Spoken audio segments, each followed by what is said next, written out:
वन्दितु सौसिदे धूमचलमणोमं गतिं पते गोचामि समय पावड मिनमो सुद केवली गणिनं नमः समय साराय स्वानुभूत्या चकासते चित् स्वभावाय भावाय सर्वभावान्तरचिदे। समय साथी महान ग्रंथालय विराजमान है। सर्वशुद्ध ग्रंथिका की 387 से 391 नंबर 3 गाथाओं की चर्चा चल रही है। कल हमने जैसे आचार्य देव की जो टीका है तात्पर्य टीका, उसमें प्रतिक्रमण प्रत्याख्यान और आलोचना की चर्चा की थी। हर एक की 49 भंग होते हैं। तो 49 भंग में वो क्या कह रहे हैं, जो कुछ मैंने भूतकाल में जो कोई भी कर्म किए होंगे, मन से, वचन से, काय से, कृतकार्य के अनुमोदन से, 9 कोटि नहीं, यहाँ पे 49 भंग बनेंगे। कल हमने विस्तार से चर्चा की थी। तो वो सभी दुष्कृत्य मेरे मिथ्या, उसमें शुभ वाले भी और अशुभ वाले भी दोनों आ जाएंगे। वर्तमान काल में मैं जो कुछ कर रहा हूँ मन, वचन, काय से, कृतकार्य के अनुमोदन से, वो सभी कर्म शुभ या अशुभ वाले वो भी मेरे दुष्कृत्य मिथ्या, झूठे हो, नाश को प्राप्त हुए, उनका फल मुझे नहीं मिले, इसी यहाँ त्याग की भावना नचा रहे। और प्रत्याख्यान में भविष्य काल में मैं जो कोई अभी भूमिका अनुसार कर्म करना तो छूटेगा नहीं, क्योंकि अभी अनंत और सिद्ध के समान शैली से अवस्था उत्पन्न हुई नहीं कि जहाँ पे बस अपने स्वभाव में पूर्ण लीन जाए। तो इसी अवस्था में 6वें गुण स्थान तक बुद्धिपूर्वक कार्य तो चलते ही रहेंगे, कर्म तो चलते ही रहेंगे, जिसकी जैसी भूमिका है। तो वो सब करते हुए भी उनसे जो कोई मेरे कर्म होंगे भविष्य काल में, उन सब का मैं त्याग करता हूँ, त्याग करने की भावना में चाहता हूँ। अब कर्म सामान्यता क्या है, तो थोड़ा सा हमने देखा था तब परसों भी, जैसे सामान्यता हम कहते हुए या सुनते हुए नजर आते कि सब ये दोस्त का पूरा जो भी व्यापार आदि सब मैंने ठीक करा दिया, या ये घर मैंने ही बनाया, या पुत्र का ऐसा ऐसा मैंने ही किया, या धन आदि मैंने ही कमाया, संपत्ति आदि का मैंने ही जमा किया, मित्र मंडली का आदि का, किसी का भी जो भी कोई करता बनाया, शरीर से लेके बाहर में चेतन अचेतन समस्त नवद्रव्य के प्रति बाहर के, ये भूतकाल के संदर्भ में जितने हैं।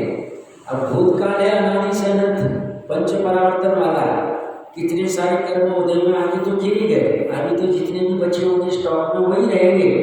बट पूरे जितने कर्म किए, कर्म कौन से, सामान्यतः तो 8 कर्म की बात चल रही है, पर हमें वो 8 कर्म की भाषा थोड़ी कठिन लगती, तो सामान्य भाषा ठीक लगती, धन कमाने की या ये वाली, ये सभी कर्तापने की वो त्याग, इसमें मात्र अशुभ का नहीं है। सभी जितने भी दानव्रत तब के भाव किए, जितनी भी तीर्थ यात्राएं किए या जो भी कुछ किए होंगे, वो सभी भाव मेरे मिथ्या हो, दुष्कृत्य हो। बहुत साहस लगता है इसमें एक भाव को छोड़ के बाकी सभी भाव का त्याग करने के लिए बड़ी दृढ़ता लगती है, और वो दृढ़ता निर्णय पूर्वक आती है। निर्णय कहाँ चलेगा, जानपने में, ज्ञान में होगा वो निर्णय। ज्ञान की ऐसी सामर्थ्य है जो निर्णय कर सकता है सही गलत का, हे उपादेय का, करने योग्य न करने योग्य, अपने भाव का और पर भाव का। क्योंकि अन्य भाव का कर्ता होना कर्म चेतना है, अन्य भाव का फल भोगना कर्म फल चेतना है। तो ये अन्य भाव है और ये कर्म चेतना है, इसका निर्णय कौन करेगा, तो ज्ञानी करेगा, जानपना ही करेगा। तो वो काम ज्ञान कर सकता है, और ज्ञान चेतना का भी ज्ञान कर सकता है। जो त्रिकाली आत्मा का संचेतन करना है वो भी ज्ञानी कर सकता है। तो इस भूतकाल संदर्भ में अभी भविष्य काल में भी अनेक शुभ शुभ कार्य होंगे, जो अभी अनंत सिद्ध अवस्था को थोड़ा टाइम जो है अभी इस वर्तमान पर्याय में तो पॉसिबल नहीं। अब 123 जो जीव है तिलक बन्नति वाले, उसमें नंबर लगा दे तो फिर अगले गाँव भी काम हो जाएगा महाविद्य क्षेत्र में जाके। अब नहीं इतना पुरुषार्थ है, 2 4 6 8 हो तो करने ही पड़ेंगे जितने होंगे, या पता नहीं अभी कितना बाकी है। बट श्रद्धान भावना तो ये कि बस अभी जल्दी निपटारा करना है, बस हो गया, ये करता पड़ेगा शुभ और अशुभ भाव का। तो ये भविष्य काल संदर्भ और वर्तमान काल संदर्भ सभी का त्याग की भावना न चाहिए। अब जैसे आचार्य देव 148 प्रकृतियां, उनका जो फल मिलने वाला है उस फल का त्याग कर रहे हैं।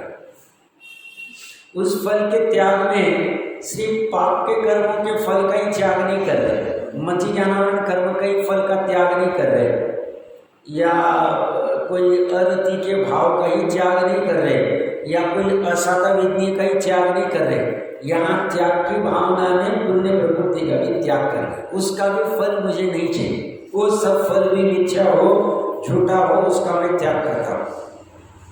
ऐसी भावना यहाँ न चाहिए। 693 नंबर पेज के ऊपर नीचे वाला लास्ट पैराग्राफ यहाँ कह रहे, अब शुद्ध ज्ञान चेतना की भावना के बल से, इसका बेस क्या है, आधार क्या है, शुद्ध ज्ञान चेतना। एक तो चेतना तो है जो चैतन्य पने का फैलाव है, और वो चैतन्य भी ज्ञान प्रकाश वाला विशेष वाला। दर्शन वाले को हमने निगोन कर दिया क्योंकि दर्शन वाला सामान्य नहीं जानता है, हमने ज्ञान वाले को उर्दू किया। और वो ज्ञान भी कौन सा, शुद्ध के संदर्भ वाला।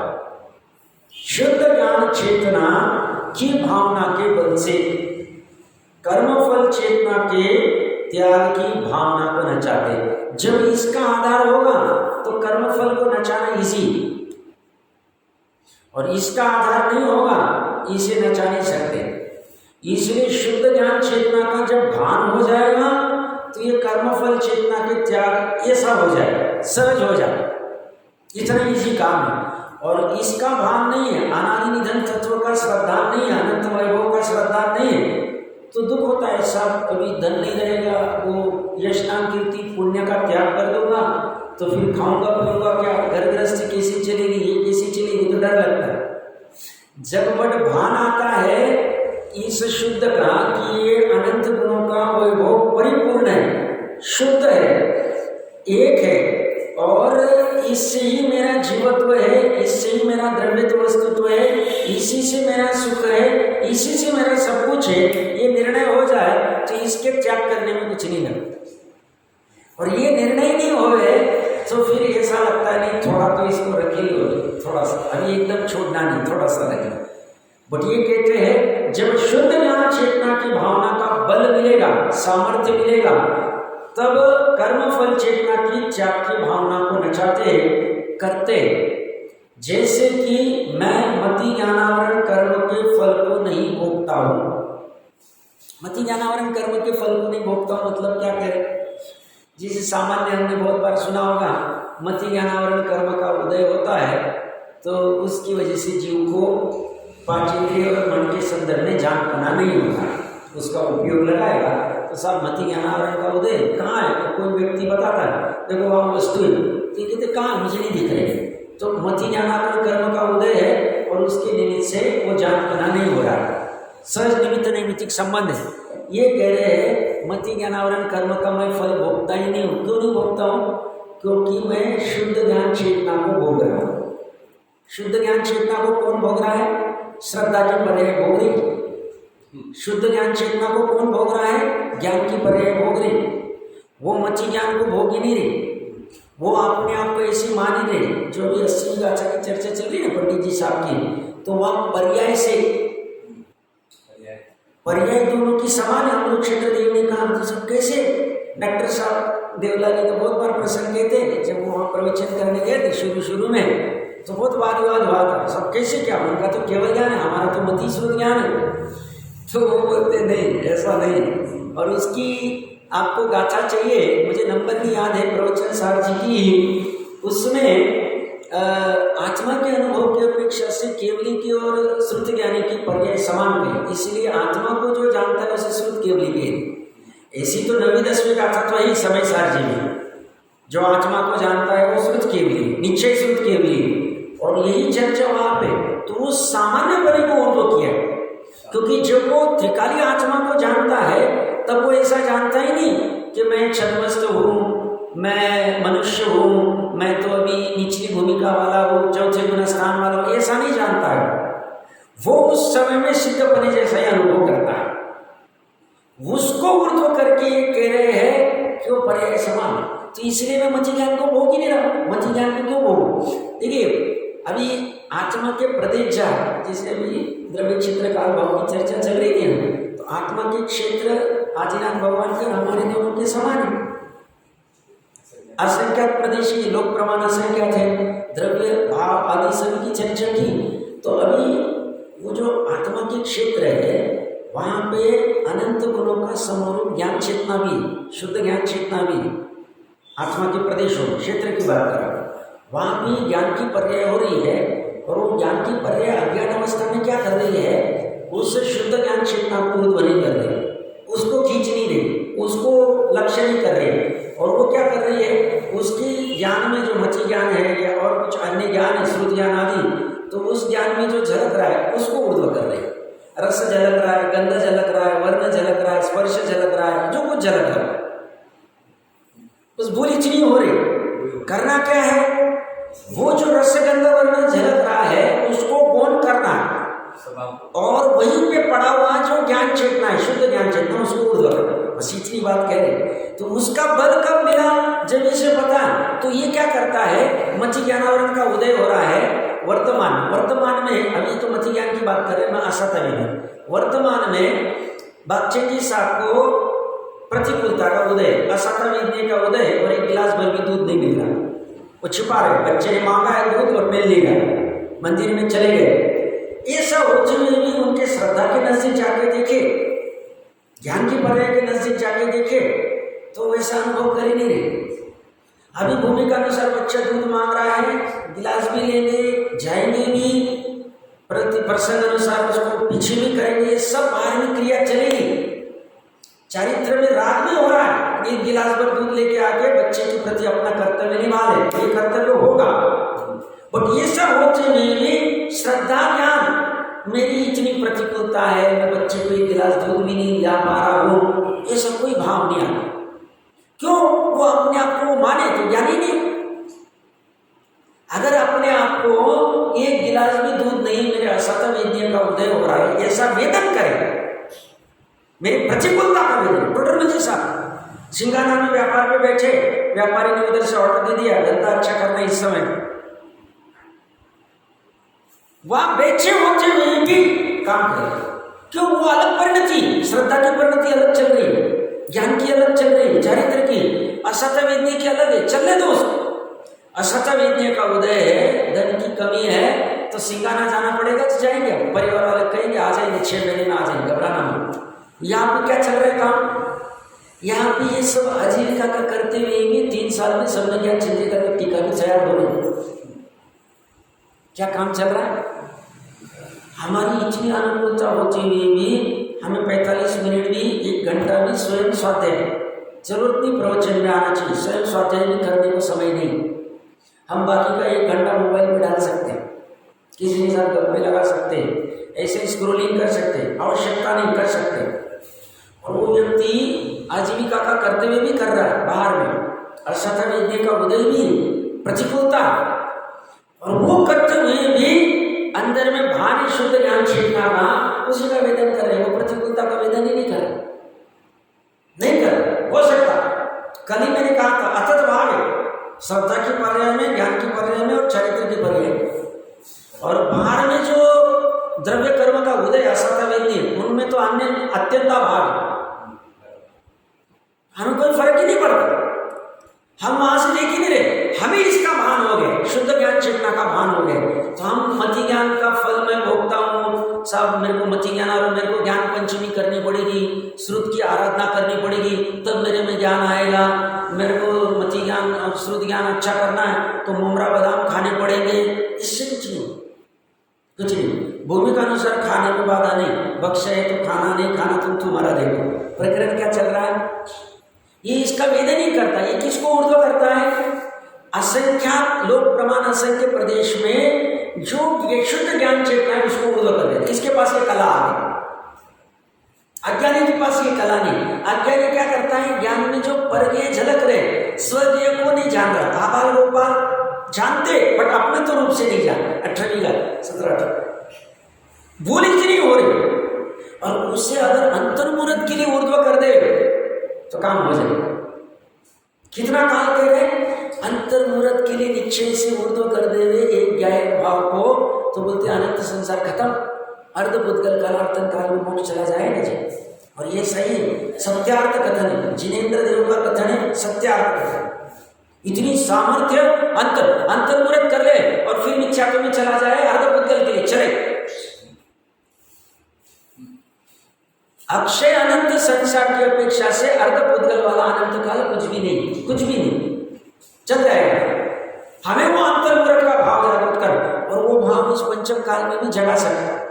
इतनी जिनवानी तो अवेलेबल है। इसलिए कॉन्फिडेंस से क्या कह रहे, कुंद कुंद देव निज वैभव से मैं दिखाऊं। प्रतिज्ञा क्या कर रहे, हम नहीं देख पा रहे, हमारी गलती। वो जो कह रहे मैंने तो काम कर दिया, और इसमें उनको थकान भी आती है। अमृत चंद्र के बीच में अलम अलम बस हो गया, अब कितना करेंगे, अब कितना प्रलाप करेंगे। अब उनको लगता है चलो अभी अपने स्वभाव तरफ चलते हैं, अभी ठीक है, हो गई अपनी करुणा आदि भाव हो गए। इसलिए करुणा भाव को भी संसार का कारण, मोह का चिन्ह मिल लिया है करुणा भाव, किसके प्रति दया भाव। कितना करेंगे वो, अलम अलम बस हो गए। प्रकरण कहां से चल रहा है, हम किसका वेदन करते हैं उस पर डिपेंड है। हम किसको उर्द कल में कह रहा था, करोड़पति सब कुछ अच्छा है, और बस सेवक ने कुछ गलती कर दी। मैंने कभी उदाहरण कहा होगा, किसी परिचित की शादी थी, तो कोई करोड़पति आदि व्यक्ति था, तो उसने अपनी 10-20 4 व्हीलर दी थी कि लेके जाओ शादी में, एक बारात लेके जाएंगे तो एक साथ अच्छा लगता है जाने में। तो उस सब गाड़ियाँ जाके रुकी, और एक गाड़ी वाले ने ड्राइवर को गाड़ी बीच में लगा दी, और चाबी इसलिए दरवाजा खुला करके चला गया, जो मेन मालिक था 1000 करोड़ वाला।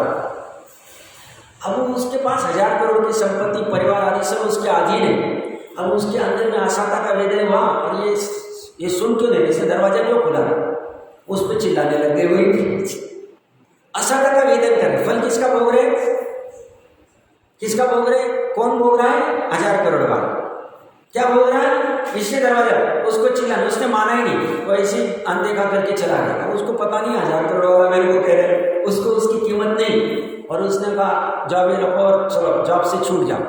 अब ये तुम्हारी सत्ता है 1000 करोड़ की, तो तुम कर सकते हो, पर तुमने उस समय में दुख का वेदन किया ना, तुमने उस समय में अव्यवहार सुख का वेदन नहीं किया। अपने स्वभाव में सुख नाम का गुण का परिणमन कैसे हो रहा है, कैसा हो रहा है, अनंत सुख रूप हो रहा है, उसका वेदन नहीं किया तुम गए। इसलिए ये करोड़पति लक्षाधीश भी दुख को भोग रहे हैं। क्यों भोग रहे हैं, क्योंकि असाता का हृदय, और उनको ज्ञान को नहीं भोग पा रहा, शुद्ध ज्ञान चेतना वो कला नहीं। इसलिए कल परसों में कह रहा था, तो जुजरबर्ग आदि बड़ी सभा में कहते, फेसबुक आदि वाले बड़े बड़े जितने भी वर्ल्ड के 1 नंबर 2 नंबर 3 नंबर आके चमकाते अपनी, तो वो दुख व्यक्त करते, इतना सब बट अंदर से दुख क्यों पीड़ा है, हमको। तो हमें फल किसका भोगना है, प्रतिकूलता का भोगना है, अनुकूलता का भोगना है, कि प्रतिकूलता और अनुकूलता से रहित जो अपना तत्व है उसको भोगना है। हम उस तत्व को भोगने लग जावे जो निर्दोष है, निष्कर्म है, जिसमें किसी का भी कुछ इम्पैक्ट नहीं करता, अनुकूलता और प्रतिकूलता से रहित मात्र है, बस सचपना है इसमें। ऐसे तत्वों को जब भोगने लग जावे, ऐसे शुद्ध ज्ञान चेतना को, तो मैं मति ज्ञान कर्म को भोगता हूँ, मेरे शुद्ध ज्ञान कर्म का उदय साहब, इसलिए मैं कोई जीवानी समझ भी नहीं आती, चढ़ता नहीं है, क्या करे साहब, बहुत पढ़ते तो है, बहुत भाव है, करते होता नहीं। ऐसा नहीं, ऐसा नहीं, भान लाना पड़े। अब जयसिंह आचार्य देव तो थोड़ा शॉर्ट में टीका लिख रहे, अमृत चंद्र आचार्य देव को मूड हो गया, तो पूरी 148 प्रकृति के प्रकृति को गिना दिया वर्णन। अब हम इतना विस्तार से करेंगे क्या पता नहीं, बट अभी ये क्या कह रहे हैं, मैं मति ज्ञान कर्म के फल को नहीं भोगता हूँ, तो फिर क्या करता हूँ, मैं शुद्ध चैतन्य स्वाभाविक आत्मा का ही संचेतन करता हूँ, अनुभव करता हूँ, प्रतीति करता हूँ, वेदन करता हूँ, श्रद्धान करता हूँ, आदि संवेदन करता हूँ, जो कुछ लेना है ले सकते। किसका करता हूँ मैं? एकमात्र शुद्ध चैतन्य। इतना महत्वपूर्ण भाव है वो। उस भाव की कितनी महिमा 415 ग्रंथों में यही चर्चा कर रहे, तीनों आचार्य और जयचंद जी साहब, और हट ही नहीं रहे। बस एक ही भाव से सब काम होगा, काम एक ही से हो, अनंतों का एक से हुआ, हमारा भी एक से हो।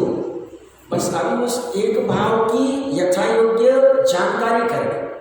अब वो एक जो अनंत गुणों का पिंड है, एक एक गुण को तो निश्चित भूमिका में जान नहीं सकते। बट वो कह रहे हैं जैसे माता बहनों के पास अनपढ़ माता बहन कुछ ज्ञान नहीं जाता, पढ़ी लिखी नहीं, दूसरी फेल है, आगे वाले नहीं पीछे वाले की, तो वो चावल को करने के लिए पूरे चावल में हाथ नहीं डाला, बस 2-4 चावल के कल से निर्णय कर लीजिए चावल का काम हो गया कि नहीं हो गया। बस ऐसे ही कह रहे हैं ये अनंत गुणों का समरूप जो ज्ञान चेतना है, शुद्ध ज्ञान चेतना, इसके एक एक गुण को जानने की आवश्यकता है। वो केवल ज्ञान होने के बाद अपने आप जान लेंगे, इसकी कोई जल्दबाजी नहीं। अभी तुम विशेष जो अमृति को इसकी बात कर रहे थे, सफ़ेद और मीठेपन की बात कर रहे शक्कर की, तो तुम उसमें से कौन से ऐसे विशेष गुण हैं, उन विशेष गुणों का निर्णय कर लो, उससे निर्णय कर लो ऐसी वस्तु हो सकती कि नहीं हो सकती, और क्या ये जो कह रहे हैं इसी से होगा कि नहीं। एक साथ तुम वैज्ञानिक बन के तत्विचार करके निर्णय करो, और पर से मेरा होगा नहीं ये भी निर्णय करो, और पर में बाकी समस्त आगे ये एक वस्तु छोड़ के ऐसा निर्णय करके ऊपर का अपने आप त्याग हो जाए और सोखा करें तो प्रज्ञाशीली बराबर गिर जाए, जहाँ गिरनी चाहिए, जहाँ गिरनी चाहिए गिर जाएगी, और उस शुद्ध चैतन्य भाव का संचेतन होना हो जाए। संचेतन होना कठिन नहीं, तुम बहुत बार चर्चा कर, जो कठिन नहीं साहब, जिसका संचेतन करना है वो मैं, जो संचेतन करेगा वो भी मैं, दोनों फ्रीली अवेलेबल है, 24 आवर अवेलेबल। ये उत्पाद वाली पर्याय भी हर समय अवेलेबल है, और ये त्रिकालिक ध्रुव आत्मा भी अनादिकाल से अवेलेबल है, अनंत काल तक अवेलेबल है बस।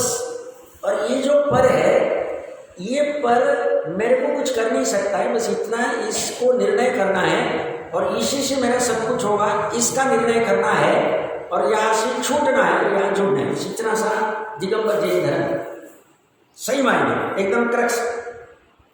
बाकी फिर उसका विस्तार बहुत होगा, फिर इसको समझाने के लिए फिर द्रव्य क्या है, गुण क्या है, पर्याय क्या है, प्रमाण का द्रव्य क्या है, दृष्टि का द्रव्य क्या है, कारण समय सार किसे कहते हैं, कार्य समय सार, फिर सब चलेगा। फिर सामान्य गुण क्या है, विशेष गुण क्या है, विकारी पर्याय क्या है, निर्मल पर्याय क्या है, फिर पुद्गल क्या है, धर्मास्तिका क्या है, अजीव क्या है, ये सब फिर विस्तार चलेगा, क्योंकि पर का भी विस्तार चलेगा, सब का भी। ये सब विस्तार क्यों? क्योंकि सामान्य से विशेष बलवान। टोडरमल जी साहब को पूछते, इस जीव तत्व में तो सब कुछ आ गया, इतना सब कहाँ से ज्ञान करें तीसरे अधिकार में? तो बोलते इतना जितने विशेषों को जानने से तुम्हारा श्रद्धा ठीक हो जाएगा, उतने विशेष जान लो, काम हो जाएगा। और जिन विशेषों के जानने न जानने से कोई फर्क नहीं पड़ता है, तो छोड़ दो। मेरू पर्वत को 1 लाख योजने की 80,000 है, छोड़ दो, सहज में समझ में आ जाए तो बाधा नहीं। बट इतना जानने में आ जाए उसका विशेष कि ये पर है, ये जड़ है, पुद्गल है, खत्म हो गई बात। तो उससे मेरा काम नहीं होने वाला कि तुम उसको खत्म कर दो। उसका भाई कितना सेंटीमीटर है, कितना मिलीमीटर है, भद्रशाल वन कितने इस पे है, फिर वो कौन सी शिला के ऊपर वो तीर्थंकर बैठते हैं, कितने कलश डालते हैं, वो कलश कितना लंबा कितना चौड़ा, इतना दिमाग होगा। अभी पंचम काल है, दिमाग थोड़ा ही है, आयु थोड़ी है, प्रयोजन का काम करो, प्रयोजन में काम करना। वो प्रयोजन छोड़ कर बेकार के काम में लग जाओगे।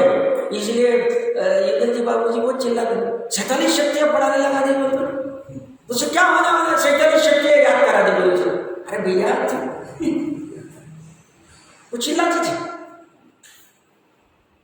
तो यहाँ पे क्या कह रहे हैं? मैं शुद्ध चैतन्य स्वभावी आत्मा का ही संचेतन करता हूँ, अर्थात सम्यक अनुभव करता। सम्यक मतलब जैसा है वैसा, इसमें खालमेल कुछ नहीं की। खालमेल करूंगा तो मेरा ही लॉस होगा। अगर मैं कुछ मिक्सिंग करूंगा तो मेरा ही लॉस होगा। क्या लॉस होगा साहब? मैं उसको भोग नहीं पाऊंगा, मैं अतीन्द्रिय सुख को प्रकट नहीं कर पाऊंगा, मेरे संसार का नाश नहीं कर पाऊंगा, मेरा ही लॉस है। इसलिए जैसा है वैसा दिखा दो साहब। देखने की तैयारी हो गई, बताओ आप कैसा? जिनवानी को क्या करना? आओ ना, बताओ हमें, हम रेडी। सात बात से समझना है, समझ जाए, नहीं लगानी अपेक्षा लगानी लगा देंगे। इस अपेक्षा से ऐसा है, भूमिका अनुसार ऐसा करना पड़ेगा, करेंगे। ये छोड़ना पड़ेगा, छोड़ देंगे। जो कुछ करना पड़ेगा, हमें अनंत अव्यवहार सुख चाहिए, वो करने के लिए अनंत पुरुषार्थ करना पड़ेगा, करने होता है। हम ऐसा नहीं कहेंगे 6 महीने से आप कर रहे हैं, नहीं हुआ, हमें 6 साल नहीं, 600 साल नहीं, 6 भव नहीं, 600 भव नहीं, कितने लगे हम करने को तैयार। इतनी भावना हमारी होनी चाहिए तो हमारा काम हो जाए। हमारा काम 600 भव लगेंगे नहीं, हमारी ये भावना हो गई तो अंतर्मर्त में भी काम हो जाए, क्योंकि भावना भवनाशी है। भावना काम करेगी, बट वो निर्मल होनी चाहिए, दिखावे वाली नहीं। ये तो बोल बच्चों तो भी सीख जाए। यहाँ तो भावना आत्मा के प्रदेशों में होनी चाहिए, वचनों में नहीं। वचन में और आत्मा के प्रदेशों में अत्यंत भाव है, वहां नहीं होनी चाहिए। तो यहाँ ये कह रहे हैं, मैं शुद्ध ज्ञानावरण कर्म के फल को नहीं भोगता हूं, तो फिर क्या करता हूं मैं शुद्ध चेतन स्वयं आत्मा कह रहा हूं। अभी ये भी महत्वपूर्ण है, अभी ये लाइन पढ़ना अच्छे से। तो क्या करता हूं मैं? अभी सामान्य क्या है, अगर जीव लोक व्यवहार में कुछ भी नहीं करता है, व्यापार भी नहीं करता है, ये भी नहीं करता है, तो मान लो घर पे बैठा, मान लो कोई व्यक्ति क्या कुछ करता नहीं, बैठे निठल्ला। अब वो मान लो ज्ञानी जीव होगा, अंदर में उसका काम चल रहा है, बाहर से उसको क्या लगे करना, मतलब क्या, लोक व्यवहार में सब कुछ तो भी 2-4 ट्रक माल आनी चाहिए, गोडाउन में गोडाउन कुछ होने चाहिए, 2-5 प्रॉपर्टी होनी चाहिए, कुछ पैसा आना चाहिए तिजोरी में, बैंक में, यहाँ वहाँ जा रहे तो सब देखो कितना काम करते। अभी आधे घंटे पहले बैंक में थे, फिर मार्केट में थे, फिर यहाँ थे, फिर वहाँ थे, इसको उसको ही काम करना लगता है। तो यहाँ जैसे ना चाहिए क्या करता है, तो फिर क्या करता हूँ, क्या करता हूँ, मतलब निठल्ला बैठा हूँ, मैं नहीं कर रहा हूँ, मैं क्या कर रहा हूँ, सबसे बड़ा काम कर रहा हूँ। तो मुनिराज ऐसे कैसे लगेंगे, कुछ भी काम नहीं करते, क्या उनके पास पीछे का मंडल, भोजन भी बनाते नहीं, हम यहाँ आ जाते, हम भोजन दे देते, भैया वो सबसे बड़ा काम कर रहे हैं। तभी हमने सिद्धों के साथ में रखा है, बच्चों को मिष्टि में स्थान दिया, ऐसे दिया नहीं हमने। क्या काम कर रहे हो, शुद्ध चैतन्य आत्मा का अनुभव कर रहे हो, वो भी काम है, हमें वो लगता ही नहीं। हमें लगता है सिद्ध क्या काम करते, एक जगह बैठे, एक पोड़ा पोड़ी सागरों से आध्यात्म भगवान इसी के वैसे बैठे क्या करते होंगे। अरे भैया केवल ज्ञान, केवल दर्शन, अनंत सुख, अनंत वीर्य, ये कुछ काम धंधा नहीं। प्रवचन सार जी में ये तत्व प्रज्ञापना में पूरी वस्तु व्यवस्था को बोल रहे, प्रत्येक वस्तु उत्पाद व ध्रुव में है। तो उत्पाद व ध्रुवता, उत्पाद व बंद नहीं हो जाता है, काम करना बंद नहीं होता है, काम चल रहा है, वहां भी काम चल रहा है। हम जैसे काम कहते वो एक्चुअली काम है ही नहीं, तो बेकार है। क्यों? सिद्ध समान आत्मा क्या कर रहा है, दुकान पे जाके बैठ जाता, सब सो का मालिक सदस्य मिले। अभी भूमिका अनुसार छोड़ना नहीं, पर श्रद्धा में करना, कर क्या रहा हूं मैं, हूं कौन, भेड़ बकरियों के बीच में शेर का बच्चा घुस गया है शेर का बच्चा, मान क्या रहा है वो अनादि निधन चैतन्य आत्मा। वो क्या होगा, मैं मनुष्य हूं, मैं पुरुष हूं, मैं धनवान हूं, मैं व्यापारी हूं, मैं सेवक हूं। क्या कर रहा है, फीलिंग किसकी कर रहा है, वेदन किसका कर रहा है, फल क्या भोग रहा है, नाम कर्म से जो मनुष्य का शरीर मिला उसी का वेदन कर रहा है। नाम कर्म की प्रकृति से गोरा मिला तो मैं गोरा हूं, काला मिला तो मैं काला हूं, शरीर में से एक पसीने की बदबू आती है तो मैं दुर्गंध वाला हूं, अगर बंद नहीं आती, सुवासित आता है, तो कितने उनका शरीर कितना दिव्य है। तो कैसा फीलिंग कर रहा हूं मैं, और उसी समय में वहां पे कौन सा भाव है, इस शरीर के साथ में एक क्षेत्रांगा में त्रिकाली शुद्ध आत्मा का गहरा भाव, उसका तो वेदन ही नहीं कर रहा हूं। उस वेदन करने को मैं काम ही नहीं मांगता, वो मैं कब करूंगा, 70-80 का होने के बाद। 70-80 में ताकत हो नहीं उसका वेदन करने की, वैसे तो कर ही सकते, ऐसा कोई बाधा नहीं, पर तब इतना शास्त्र स्वाध्याय वो समझने की ताकत नहीं होगी। इंद्रिय आवाज दे देते, अभी है तो अभी कर लेना चाहिए। तो इसी में काम समझना, स्वाध्याय को भी काम समझना, सामयिक को भी काम समझना, ध्यान को भी काम समझना, शुद्धोपयोग को भी काम समझना। श्वेतांबर में शुद्धोपयोग नाम की चर्चा है, शुभ और शुद्धोपयोग की चर्चा है, और शुद्धोपयोग से ही मोक्ष होता है, सबर नेचरा होती है। अब समझना कितना बड़ा गफला है, इसलिए टोडरमल साहब ने 5वां अधिकार में रखा है, समझना ऐसे नहीं रखा है। हम कितने महाभाग्यशाली कि शुद्धोपयोग की चर्चा हमें सुनने मिलती है, शुद्धोपयोग नाम की कोई विषय वस्तु होती है, परिणति में काम हो सकता है। समझना है वेदन किसका करना, फल का कौन से फल, तिजोरी में सामान 2 लाख रुपए आ गए तो उस फल का वेदन कर रहे हैं। 7वें महीने के निमित्त से आ गए, उनकी योग्यता थी, नवकर्म का अपना परिणमन हुआ, तो ये वेदन किसका कर रहा है। जब ये 2 लाख रुपए का वेदन करता है तभी इसका तिरस्कार होता है, और इसका तिरस्कार हुआ तो 8 नए कर्म का बंध होता है, जो कुंद आचार्य देव की लाता है। जब तुम कर्म के फल के वेदन में सुख दुख का अनुभव करते हो, 8 कर्मों का बंध करते हो जो दुख के बीच, तो सब पैसे नहीं कमाए। भूमिका अनुसार जो करना पड़ेगा उसकी हम यहाँ चर्चा ही नहीं करें, पर उस समय में श्रद्धा ज्ञान क्या कर सकती है, कैसे उसको तोड़ सकते हैं, चारित्र से उसको तोड़ दे, बस इतनी बात है। चारित्र को करने दो, 10वें गुण स्थान तक विकार करने दो, 6वें गुण स्थान तक बुद्धिपूर्वक विकार करने दो, करेंगे वो, मानेंगे नहीं वो कहती मैं तो 6वें तक तो बुद्धिपूर्वक करूँगी विकार, जैसी जैसी मेरी भूमिका होगी, बट उसको अगर ये दोनों जुड़ जाए तो खत्म हो गया, तो संसारी दुख का बीज। आगे लिख रहे हैं, तो मैं शुद्ध चैतन्य स्वभाव आत्मा का ही अनुभव करता हूँ, मैं अवधि ज्ञानावरण कर्म के फल को नहीं भोगता हूँ, तो फिर क्या करता हूँ, तो हम क्या करते हैं गड़बड़। अभी ये मति ज्ञान के क्षय से हमको जाति स्मरण ज्ञान होता है, और हम जाति स्मरण को उठा देते, जाति स्मरण हो गया, जाति स्मरण हो गया, इतने भाव का क्या करना है, मैं जाति स्मरण ज्ञान वाला हूँ, ये मेरा स्वभाव है। और पुरुष व्यक्तिवाद में क्या करते हैं हम, गड़बड़ क्या करते हैं हम, भावुकता में क्या करते हैं, हमें भान ही नहीं हमें, इसलिए जो व्यक्तिवाद करता है वो डूबता है, और जो वस्तु स्वरूप को उधर रखता है वो तीर जाता है। मच्छी ज्ञान तक क्षय में हो गया ठीक है, ज्ञान हो उस चक्कर में तुम कुछ भी करते जा रहे नहीं चलेगा, भावुकता काम में नहीं आएगी, भावुक हुए कि डूबे तुम, भावना चलेगी, भावुकता नहीं चलेगी। इसलिए सुधा सुधा जी ने 200 पन्नों से ज्यादा भावना अधिकार लिया, भावुकता अधिकार नहीं लिया। भावना बनाओ तो निर्मल भावना, भावना में राग नहीं, भावुकता में राग जुड़ा हुआ है, और राग तो तोड़ने वाला है। तो ये क्या कह रहे हैं, अवधि ज्ञानावरण कर्म के फल को नहीं भोगता हूं, फिर क्या करता हूं, मैं शुद्ध चैतन्य स्वभाव आत्मा का ही अनुभव करता हूं। मैं मन पर ज्ञानावरण कर्म के फल को नहीं भोगता हूं, तो फिर क्या करता हूं, मैं शुद्ध चैतन्य स्वभाव आत्मा का ही अनुभव करता हूं। मैं केवल ज्ञानावरण कर्म के फल को नहीं भोगता हूं, तो फिर क्या करता हूं, शुद्ध चैतन्य स्वभाव आत्मा का अनुभव करता हूं। अभी अपना वर्तमान में केवल ज्ञानावरण नहीं, छोड़ दो मन पर और अवधि ज्ञान को छोड़ दो, रूपी पदार्थ को जानते हो उसमें क्या इंटरेस्ट है, केवल ज्ञानावरण का अपना उदय और सम्य दृष्टि जीव, केवल ज्ञानावरण का उदय है कि नहीं, चौथे गुण स्थान में हाँ है।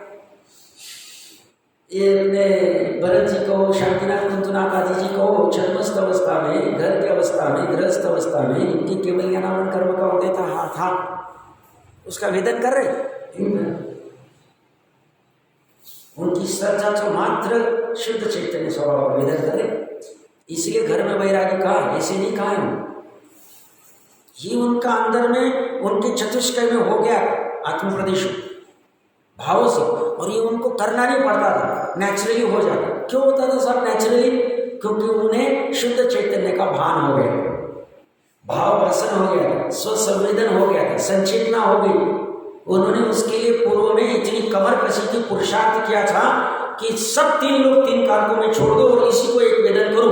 ऐसे वेदन के बलबूते पे अब उनको कोई चिंता नहीं, शायद श्रद्धा हो गई, अब कोई एक समय के लिए नीचे गिरे नहीं, सोते हुए भी श्रद्धा की पर्याय मैं शुद्ध चैतन्य ऐसा ही वेदन कर रही है, वह निद्रा का वेदन नहीं कर रही है। निद्रा का वेदन करे तो इच्छा तो हो जाए। क्या कह रहा हूं मैं, अभी जो भी निद्रा प्रचल आदि दर्शनावरण कर्म के निमित्त से डुलकी भी आएगी, उनको सोएंगे भी बेड पे जाके, पटरानी के पास जाके सोएंगे, शरीर मूल शरीर सब पटरानी के पास होता है, वैतरिक शरीर इधर उधर जाता है, तो क्या कर रहा है, छोड़ो न, जहाँ रहेगा उसका शरीर। सोते हुए भी नहीं सो रहा है, श्रद्धा से हम देखें, ऐसे आंख बंद है तो कोई कहेगा सब सो तो रहे हो, क्या करें, वो कह रहे उनके आत्मा के वहां जाके देखे, केवलियों को पूछे तो बोलते उनको दर्शनावरण कर्म की निद्रा का उदय उनकी श्रद्धा में नहीं, उनके ज्ञान में नहीं। उसी समय ज्ञान काम बंद नहीं करता है, सोते हुए काम नहीं बना। हमारा भी ज्ञान काम बंद नहीं करता, हमारी भी श्रद्धा काम बंद नहीं करता। जो 2-3 दिन पहले भाई साहब जी कह रहे थे ना कि हमने प्रयोग किया था, रमेश सुरेश आदि का उदाहरण दिया, काम ही कर रही हो। चलिए तो रमेश कहा तो जाग जाकर, शुद्धात्मा कहा तो जागता नहीं। तो वहां क्या हो रहा है, अब ये उनका हो गया, ये उसे अंदर वाला समझ में नहीं आता है। तो बोलते भरत जी तो कर रहे हैं, हम भी करेंगे। भैया भरत जी ने जो किया, पहले अंदर क्या किया तो समझ उसको, तेरे में वो प्रकट नहीं हुआ है, थोड़ा शांति से बैठ नहीं थी, तू संसार ज्यादा बढ़ा ले, तो उनका बाहर का देखा देखी तू करने लग जाएगा। उन्होंने बाहुबली से युद्ध किया, भाई से तीसरे काल में किया, तो मैं भी भाई से लड़ाई करूंगा, मैं भी 1 इंच जमीन नहीं दूंगा उसको। और साहब तद्भव मोक्षगामी 5 पांडव भी, 2 पांडव 3 पांडव मोक्षगामी, उन्होंने लड़ाई की तो मैं भी लड़ाई करूंगा प्रॉपर्टी की। नहीं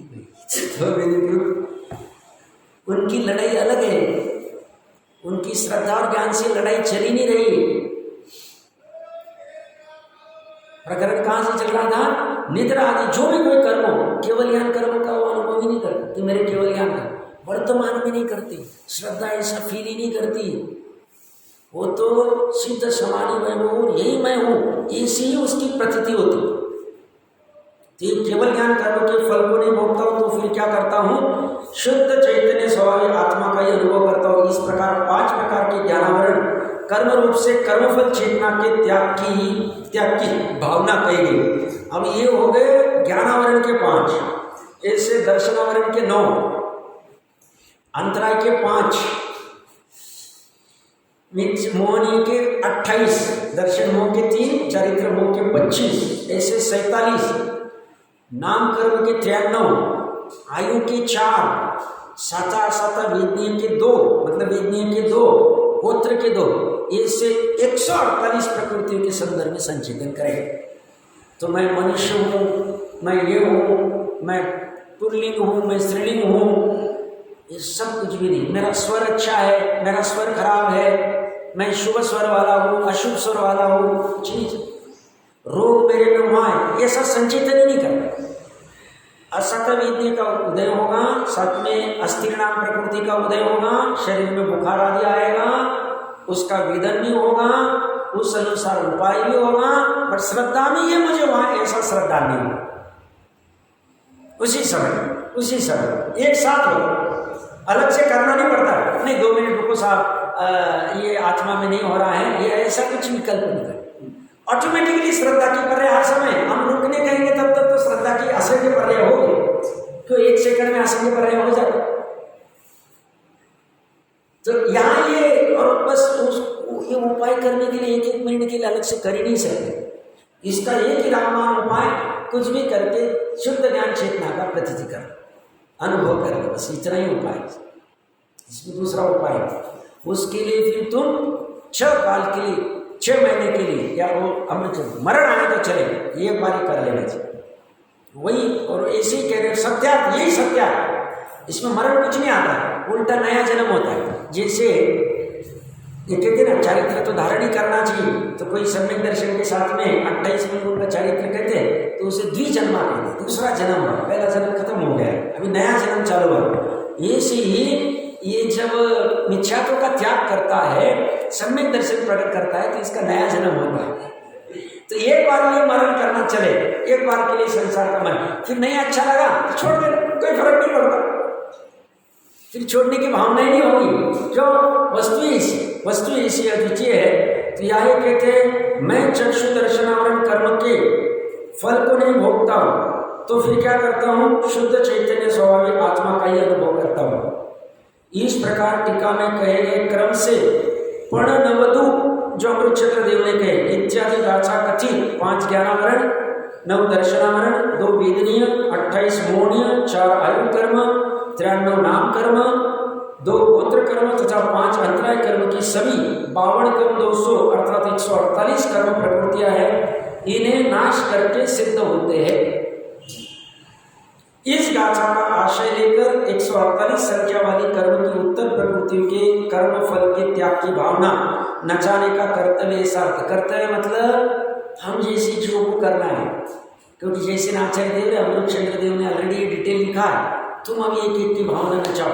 पहले उसका स्वरूप समझो, स्वरूप नहीं समझोगे तो भावना नहीं नचा पाओगे।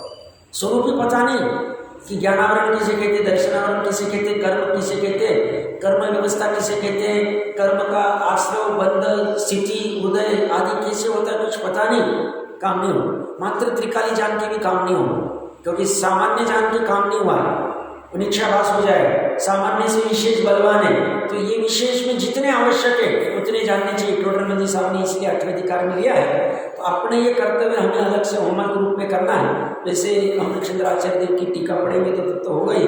अंतिम एक पैराग्राफ बचा है, उसमें क्या चर्चा करते हैं, फिर जो लगभग 11 कलश और इतनी सारी विस्तार की जो चंद्र देव की टीका है उसकी बात करते हैं।